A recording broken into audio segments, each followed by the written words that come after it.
I get Chris's here. You've got Chris's. Yes, I do. I get two. And since last year, many have been discussing the imminent U.S. bond collapse. Some have even recommended to short U.S. bonds in the market.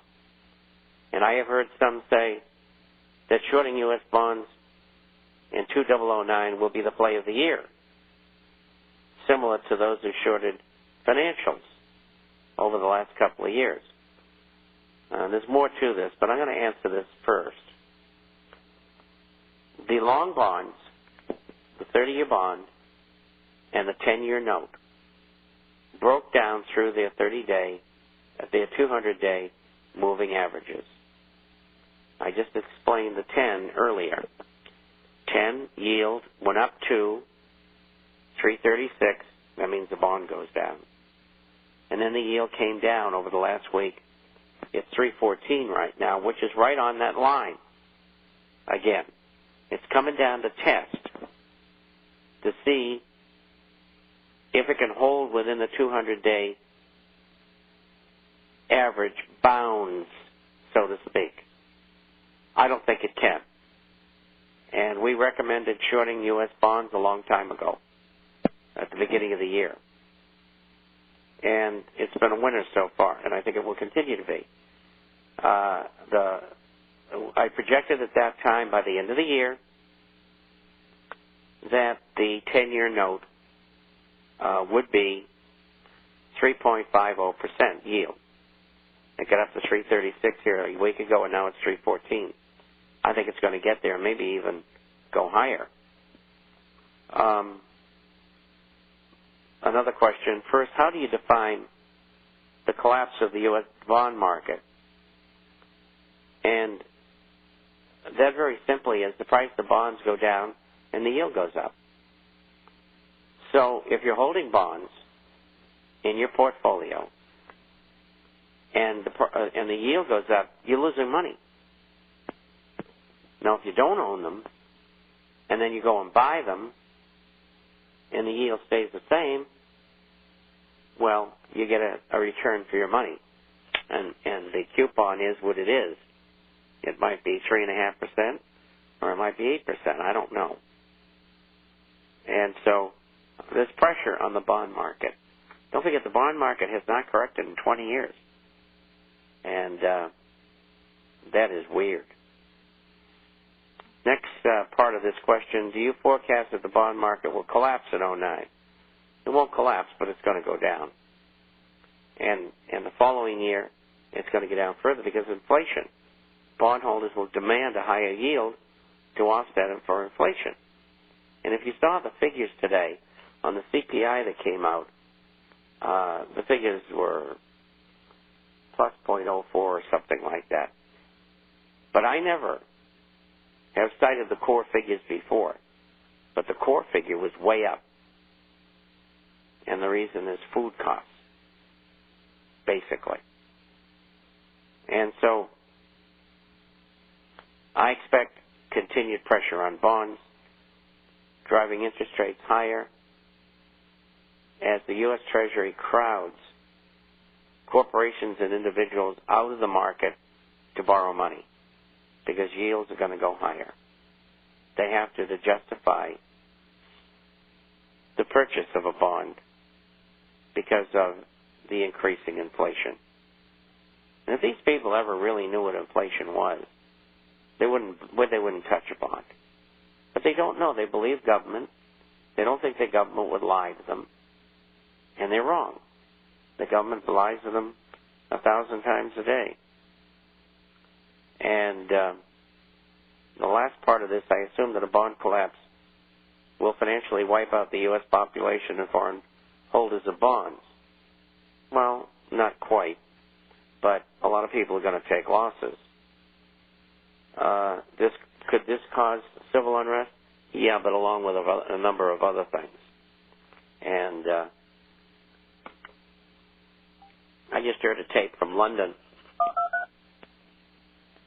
And to make a long story short, someone was filming with a video camera near the U.S. Embassy in London. And the police came and said what he was doing was a terrorist act. And that's the kind of thing that's really going to get people going. What do you think about the Savage, Michael Savage, and with the UK coming out, England coming out, telling him that he's not allowed in over there because of this talk? Well, what else would you expect in the police state?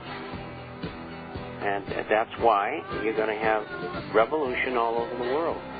And just because the British have been disarmed doesn't mean they can't get a hold of arms. Believe me, they can. And it is going to be nasty everywhere.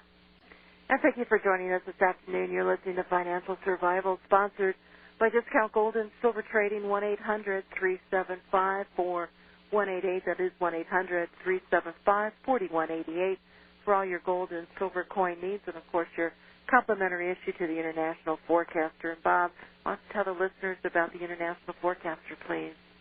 The International Forecast is about business, finance, economics, social and political issues all over the world. We publish on Wednesdays and Saturdays, usually around 35 or 40 pages each time. And we have a hard copy that goes out twice a month for those who are not on the Internet. If you'd like to visit our site on the Internet, that address is theinternationalforecaster.com. theinternationalforecaster.com, or you can email us, and that address is bob@intforecaster.com. That's Bob at intforecaster.com. Otherwise, call the Golden Diva. 800-375-4188. Boy, do I know my, what are you calling me? Q's?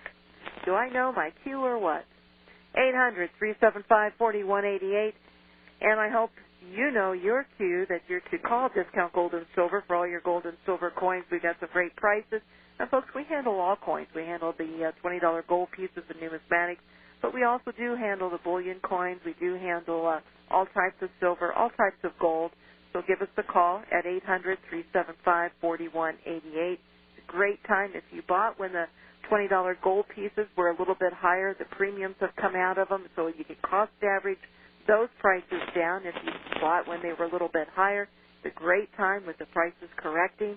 And, folks, again, you want to remember to purchase as much gold as possible. So when you're looking to buy gold bullion coins, you buy a gold bullion coin. Stay away from the commemoratives. They're melt value coins. The circulated coins, they're not much better. And so every coin has a place. So just make sure you learn the truth about the coin. And, of course, the prices is another very important. You don't want to be paying 15, 20, 30% commission. Look how much gold has to go up for you just to break even. So give us a call at 800-375-4188. Questions?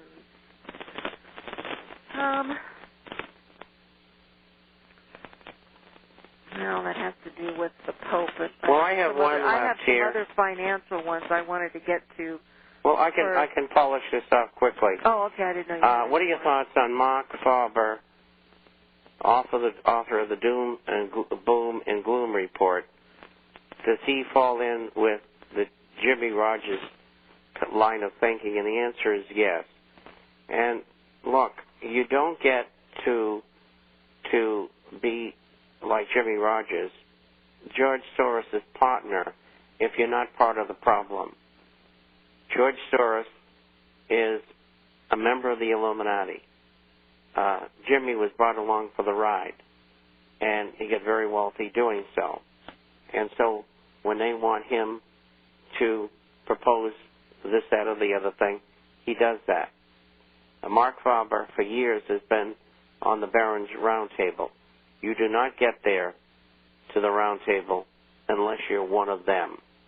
And so they're both what I call change agents.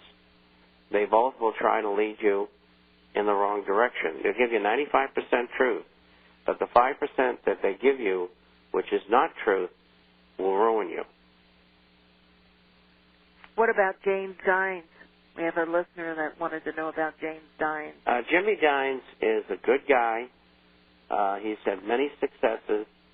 The only thing that I can think about Jim is a negative, and I've known him for a number of years, probably 40 years, is that he doesn't know when to sell.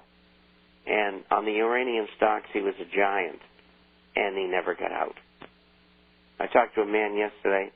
His portfolio was worth $700,000, and because no sell signal ever came, he held, like all the others for the most part, and his portfolio is worth